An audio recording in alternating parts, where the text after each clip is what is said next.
मुल्ले मरेंगे तो अल्लाह अकबर क्यों नहीं कहेंगे, क्यों राम राम चिल्लाएंगे? इतनी समझ नहीं है कि छोटे बच्चे को ये सब पढ़ा के भेजते हैं। सरकार चाहे कुछ भी एड़ी चोटी का जोर लगा ले मुसलमानों के खिलाफ, या मुसलमान के इदारों के खिलाफ, या मुसलमान के मस्जिद मदरसों के खिलाफ, या कोई भी सिविल कोड लेके आए हैं उसके खिलाफ, किसी बात में भी उनकी दखल अंदाजी बिल्कुल बर्दाश्त नहीं की। मुसलमानों के घरों पर बुलडोजर चल रहा था तो उस वक्त में अरशद मदनी साहब घर से बाहर नहीं आए थे, बातें नहीं रख रहे थे, लेकिन जैसे ही फ़ायदा उठाना होता है कहीं न कहीं वो आ जाते हैं। इस तरह का आरोप उस पर लग रहे हैं। जो दमन हो रहा है, तांडव चल रहा है, मौत का तांडव पूरे देश में सर से कदम तक, मतलब कत्ल आम में, हर बुराई में ये जो सरकार है वो गीली हो चुकी है। कि हमारे प्यारे नबी सल्लल्लाहु अलैहि वसल्लम मुसल्ले के साथ तलवार रखते थे अपने प्रोटेक्शन के लिए, और कोर्ट भी कहता है अपने प्रोटेक्शन के लिए रख सकते हो, और उसका आपकी जान का जब खतरा हो अपनी जान बचाने को यूज़ भी कर सकते हो।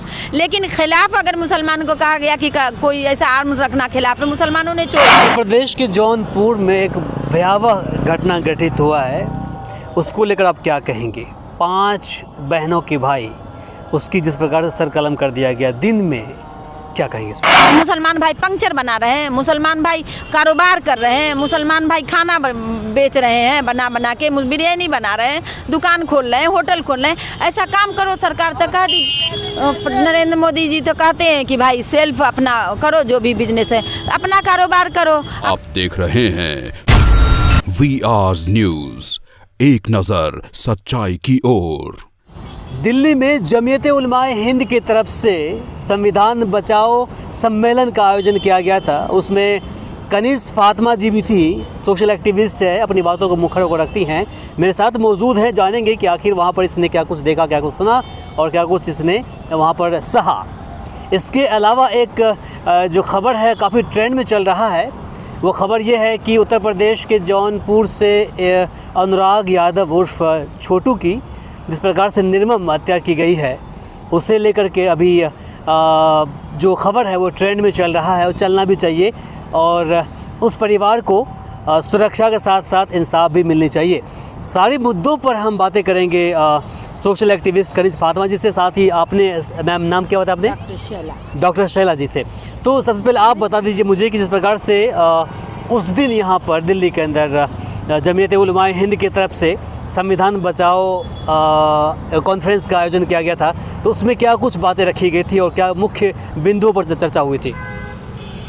जी, उन्होंने कह दिया है कि सरकार चाहे कुछ भी एड़ी चोटी का जोर लगा ले मुसलमानों के खिलाफ, या मुसलमान के इदारों के खिलाफ, या मुसलमान के मस्जिद मदरसों के खिलाफ, या कोई भी सिविल कोड लेके आए हैं उसके खिलाफ, किसी बात में भी उनकी दखल अंदाजी बिल्कुल बर्दाश्त नहीं की जाएगी, वो लोग नहीं करेंगे।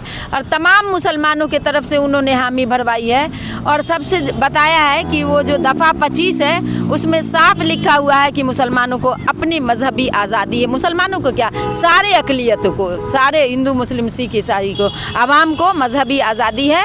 और आर्टिकल 30 में लिखा हुआ है कि वो अपना इदारा मजहबी लिसानी खोल सकते हैं, उसमें किसी की दखल अंदाजी बर्दाश्त नहीं की जाएगी। और सरकार चाहे जब से 2009 से काफ़ी एक्ट लेके आ रही है कि इनको बंद कर देंगे, इनको शुरू कर देंगे, इनको बंद कर देंगे, इनको शुरू कर देंगे, तो कोर्ट से इनको फटकार लगाई जाती है, लेकिन इनको शर्म नहीं आती है।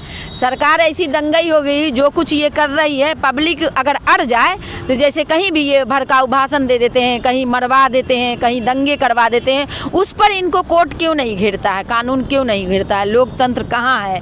क्योंकि आम आदमी अगर लगता है गलत हो या नहीं हो, सरकार उसके पीछे लग जाती है तो किसी भी तरह से उसको जेल भेज देती है या बीजेपी ज्वाइन कराती है। तो आवाम अगर लग जाए तो क्यों नहीं ये दंगई सरकार को, ये क्रिमिनल सरकार को सबक सिखाना होगा कि जो लोग मारे जाते हैं, या जिन लोगों का घर बुलडोज किया जाता है, जिनको इनकाउंटर किया जाता है, या जितने निर्दोष जेल में हैं, उनका मुआवजा ले। जो लोग भी कराएं, हर जगह के विधायक, सांसद और मिनिस्टर ही कराते हैं ये सब। आम आदमी के तो बस की बात नहीं है कि पुलिस मैनेज करना, खूनी मीडिया मैनेज करना, आतंकी क्या पुलिस। बात कर रही हैं आप? ये बोल रहे कि सांसद विधायक करवाते हैं ये सब काम? जी, आतंकी जो पुलिस है और खूनी मीडिया बिल्कुल सरकारी हो गई है, गोदी हो गई है, और वो मतलब अपना फ़र्ज़ नहीं अदा कर रही है। अगर वो अपना फ़र्ज़ अदा करने पे उतर जाए तो फिर सरकार की ऐसी तैसी वो पुलिस चाहे मीडिया कर सकती है, लेकिन पुलिस मीडिया बिक गई है। सरकार के रिमोट से चलती है, वो अपना फर्ज जिम्मेदारी नहीं अदा करती है। आम नागरिकों को जो न्याय नहीं मिल पाता है उसके साथ रोज़ अन्याय होता है, सड़क से लेके सदन तक कहीं भी सिर्फ आम आदमी के लिए अन्याय मिल रहा है। और बाकी जो भी पावर पोस्ट पे हैं, बड़े कारपोरेटर हैं, जो लोकतंत्र उनके रिमोट से चलता है, उन्हीं को मिल पाता है। इस इधर ये तो मच्छर बहुत तेज़ काट रहा है, ये मुख्यमंत्री केजरीवाल जी का ये इलाका है। हाँ, उन्हीं की दिल्ली है जहाँ पर मच्छर बहुत जहरीली मच्छर है। हाँ, तो आप जरा बता दीजिए जिस प्रकार से जमीयत उलमाए हिंद के जो सदर है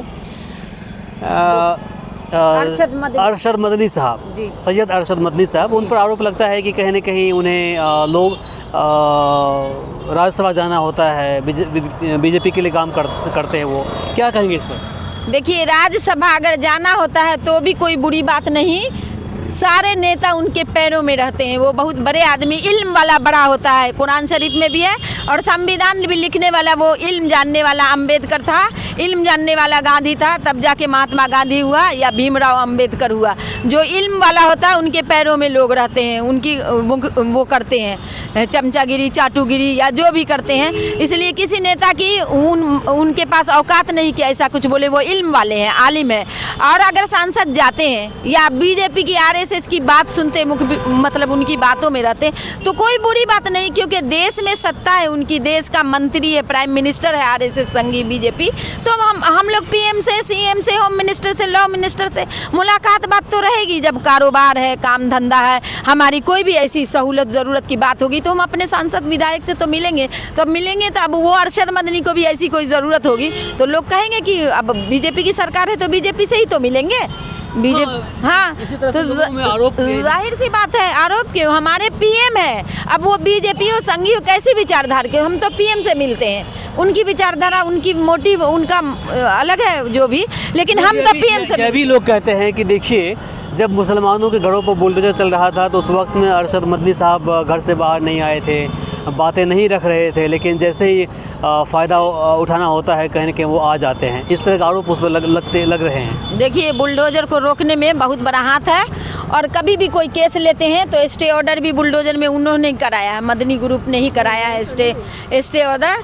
और जो भी बच्चे अरेस्ट होते हैं भारी तादाद में, जो निर्दोष बच्चे, बहुत साल भले लग जाता है, लेकिन जितना भी है वही कराते हैं, बेल वगैरह वही कराते हैं। और अभी जो मदरसे पर जो आरोप लगाए या वक्फ बोर्ड की बात हुई है, जो भी वही लोग केस लड़ते हैं। किस में है ये औकात? मुस्लिम संगठन का सबसे मजबूत संगठन है वो अरशद मदनी, और काम करते हैं। कोई अगर आवाज़ उठाता है उनके खिलाफ तो वो भी के हुए होंगे, वो आरएसएस और संघी विचार के होंगे जो उनके खिलाफ हैं। हम लोग तो उनके अरशद मदनी के साथ है, या जो भी इल्म वाला के साथ ही होता है। आलिम के साथ रहना फ़र्ज़ है, सुन्नत है, और वो जो भी काम करते हैं गलत तो नहीं लगता है ऐसा कुछ। लेकिन कुछ लोग अपनी नेतागिरी चमकाने के लिए उस पर आरोप लगाते हैं। हम लोगों को तो ऐसी कोई गलती निकल नहीं रही है। उत्तर प्रदेश के जौनपुर में एक भयावह घटना घटित हुआ है, उसको लेकर आप क्या कहेंगे?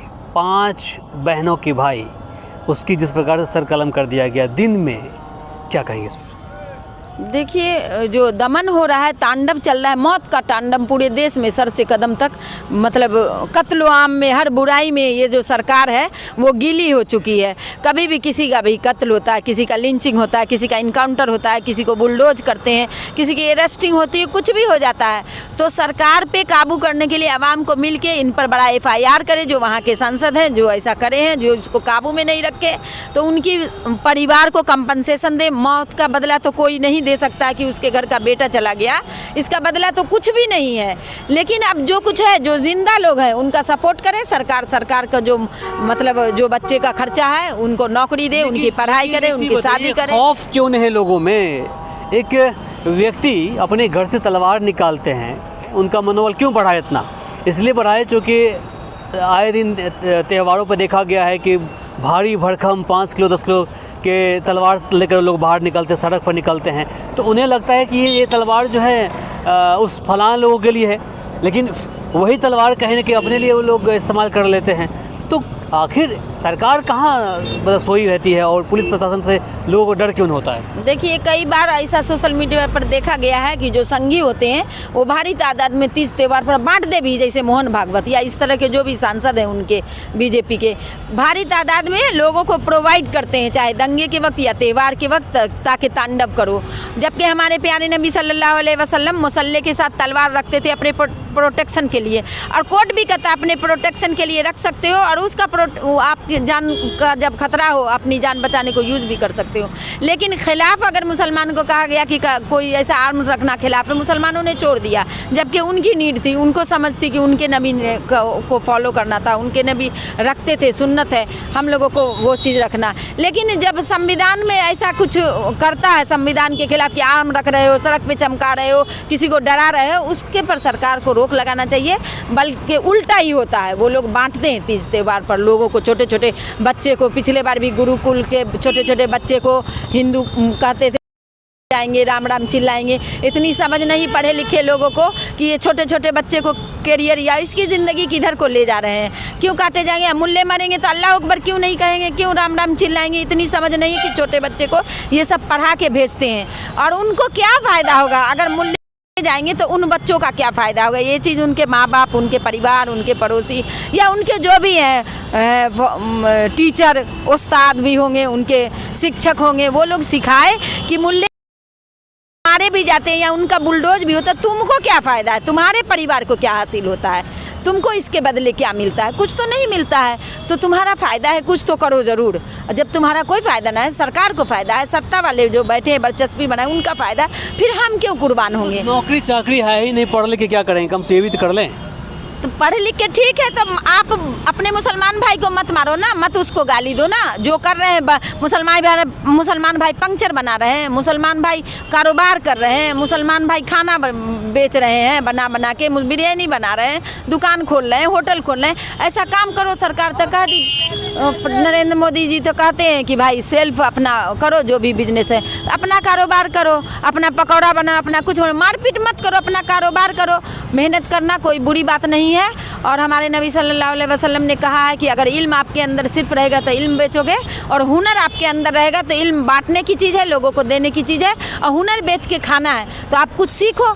जब नहीं है, सरकार नहीं दे रही, सरकार तो जो रोज़गार था वो भी ख़त्म कर दी। कंपनियां नहीं है, स्कूल नहीं है, हॉस्पिटल नहीं है, कोई कारोबार नहीं है, और पैसे लूट लूट के बाहर भाग रहे हैं। जैसे बड़े कारपोरेटर जो भी 500 लोग हैं, 2-3% है, वो लोग बाहर अपना पैसा रख रहे हैं, टैक्स भी नहीं देते हैं, देश को खोखला कर रहे हैं। तो आवाम को ही कोई कदम उठाना होगा। हमारे जो नई नस्ल के बच्चे हैं वो इसको GDP बढ़ाने के लिए कुछ कारोबार करें, अपना ही कुछ इल्म भी हासिल कर। अब तो ऑनलाइन है सब कुछ, तो कोई थोड़ी रोका है। आप ID बना लो, आप पढ़ाई करो, कोई भी सर्टिफिकेट वगैरह हासिल करो। ऑनलाइन तो मोबाइल में सब कुछ है। आप फोन मत देखो, आप वीडियो में अपना वक्त मत खराब करो, इल्म हासिल करो और कारोबार करो, और भारत का जो भी तरक्की की तरफ ध्यान दो, भारत की तरक्की करो, क्योंकि हम ही लोग देश का फ्यूचर बनाने वाले हैं। हम लोग एकता, इंसाफ और अमन के लिए काम करें, और झगड़े लड़ाई में कुछ नहीं रखा। चलिए, बहुत बहुत शुक्रिया। वैसे भी बातें बहुत ही, सवालात बहुत सारे थे, लेकिन मच्छर बहुत तेज़ यहाँ पर काट रहा है, अब हमें ये ख़त्म करना पड़ेगा। बहुत बहुत शुक्रिया आपका। थैंक यू, आपको भी। बाकी से लेकर आप क्या सोचते हैं कमेंट बॉक्स में लिखकर ज़रूर बताएं। इस वीडियो को अधिक से अधिक शेयर करें ताकि बाकी लोगों तक जानकारी पहुँच पाए। फिलहाल के लिए मुझे इमरान को दीजिए यहीं पर इजाज़त। नमस्कार, शब बखैर।